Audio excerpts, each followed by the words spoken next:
বন্যার্তদের ত্রাণ সহায়তায় পাশে দাঁড়িয়েছে বসুন্ধরা গ্রুপ। দ্বিতীয় দিনের মতো খাদ্য চিকিৎসা সহায়তা পাঠানো হচ্ছে দুর্গত এলাকায়।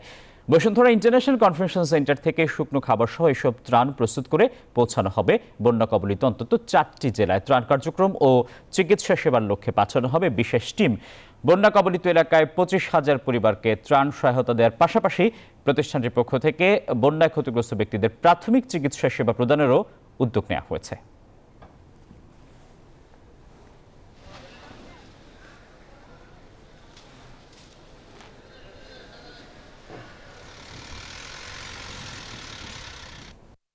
ছাত্রদের সমন্বয়ে আমাদের প্যাকেজিংগুলো শেষ হচ্ছে, আর এখানে টোটাল কোঅর্ডিনেট করতেছে আমাদের পাবেল ভাই। আমরা সবাই একই সাথে কাঁধে কাঁধ মিলে কাজ করতেছি যাতে কাজটা দ্রুত করে আমরা বন্যার্তদের মাঝে ত্রাণগুলো পৌঁছে দিতে পারি। ফেনীর ফুলগাজী এলাকায় যাবে এবং নোয়াখালী সদরে আমাদের মোট 4টা গাড়ি যাচ্ছে এবং 4টা গাড়ির সাথে আমাদের 4টা টিম যাচ্ছে। ওই 4টা টিমে প্রতি টিমে 15 জন করে প্রায় 60 জন যাচ্ছে।